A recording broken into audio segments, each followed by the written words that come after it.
A 7-year-old girl placed her hand, not on the shoulder, not on the chest, but on the cheek of a royal guard. And he didn't move. He didn't push her away. He just closed his eyes. Some called it restraint. Some called it compassion. But for one man in the crowd, an old man in a wheelchair, it was something else entirely. Because he'd seen that look before, on a different battlefield, in a moment when no one moved, and a child never got back up. The girl didn't move again. She simply stood there, hand lowered, eyes still fixed on him, not blinking, not shaking, just waiting. Around her, the world behaved normally. Children climbed shoulders, phones clicked, laughter spilled, but her silence didn't belong here. Her arms were covered, long sleeves, a pale beige dress, buttoned too high for summer, one thread loose. Her left hand gripped tightly by a man, dark jacket, polished shoes, a smile rehearsed only for adults. And yet, she didn't flinch, not even when he pulled. Someone offered her a sweet. She didn't take it. Someone else waved. She didn't wave back. But she looked at the guard again, and this time, he looked back, only for a second. But something in his posture shifted, like a memory. Standing too close, he looked away, only for a second. But for a man like him, that second had rules. Sergeant William Hargrove, 33 years in the service, 9 on ceremonial duty, and not once had he broken posture. Until her. His head turned, barely. His eyes shifted, not to the crowd, but to a single pair of sleeves. Beige, trembling, wrong. No protocol accounted for this. The weight of brass buttons, the stillness of a man meant to be stone. And yet, he moved. Not feet, not hands, just the left corner of his mouth, tightening. Not from pride, not from anger, but from something far more dangerous. Recognition. She stumbled. Not dramatically, not enough to draw a gasp, just a slip. One shoe scuffed against the stone. One hand caught, yanked, his hand. Her body jerked upright. Her face didn't change. That's what stopped him. Not the stumble, not the grip, but the silence of a child who knew not to react. Behind the brass stillness, his mind filled with sounds that weren't there. No whimper, no protest, no call for help, just compliance. And that was the sound he remembered. Not from London, from Basra, where another child had fallen, and the silence after had lasted longer than the war. His jaw tightened, but he didn't move. Not yet. The crowd shifted. A new family stepped closer. A mother, 2 boys. She smiled at the girl. That kind of smile. The warm one. The, "Are you all right, sweetheart?" kind. And for a moment, the girl's lips parted. Not to speak, but to try. Then, it changed. The man beside her moved. Not quickly, not violently. Just enough. One step. Between the girl and the woman. He laughed, said something polite, but his hand found her shoulder. Not soft, not fatherly. And her sleeve slipped, just for a second.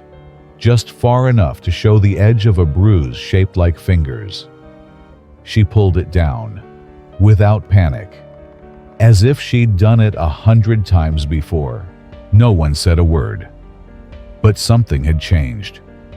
The woman stepped back. Her husband stepped forward. A young mother nearby shifted her weight, lifted her phone, not to capture the guards, but to record something else. A tall man in a university jumper placed himself near the edge of the scene. Nothing dramatic, just presence. The man in the jacket noticed. His hand adjusted the girl's sleeve, carefully, his voice low, calm, but her body stiffened. The kind of stiffness that comes from memorizing what happens next. Her eyes met the guards again. Not pleading, not panicked, just holding. And across the stone path, the man trained to hold still felt something begin to break inside him. It was nothing. A small hand raised, not high, not frantic, just enough to be seen by one man. Her fingers curled in, opened, pressed to her palm. Again, once, then stillness. A motion so quiet, most thought she was brushing her hair.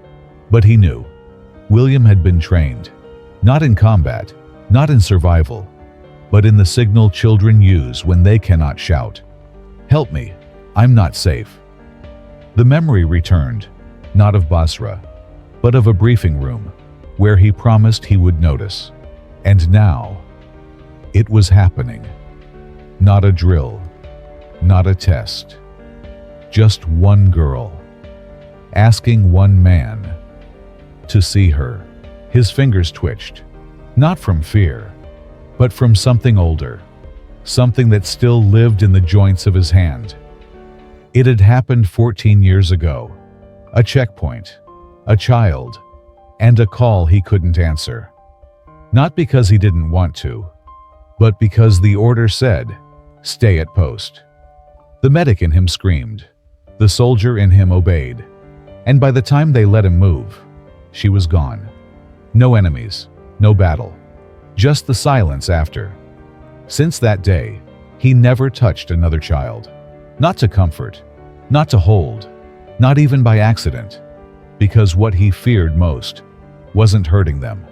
It was being too late again. And now, here stood another child, her arm trembling, her fingers asking, not for rescue, but for response. His glove felt tight, his pulse wrong, and in his bones, where the war had gone quiet, something louder had returned. He didn't break rank, not with his feet, not with his voice. He stayed rooted, but something had changed. The girl, still holding the signal, lowered her arm, gently, slowly, and reached forward, not to pull, not to beg, but to place her hand, lightly, on the side of his face. The crowd held its breath. Some lifted phones, others froze. The guard didn't move, until he closed his eyes, just that, and leaned slightly into her hand, not to reassure, but to answer. Around them, no one spoke. Even the cameras began to lower, because it wasn't a rescue. It wasn't a moment of glory. It was something harder. A man who once arrived too late, choosing, finally, to show up. Without words, without commands, only stillness, and one broken promise, quietly kept. He stayed knelt, not because he was tired, but because standing would have broken what she had just trusted him with. His eyes stayed closed. Her hand remained, light, trembling, real. Behind them, an officer finally approached. Not fast, not loud, just present. The man in the jacket had gone silent. His grip, gone. His voice, useless. Because the silence now was no longer Emily's. It belonged to the crowd. It belonged to a tradition that had never written rules for moments like this.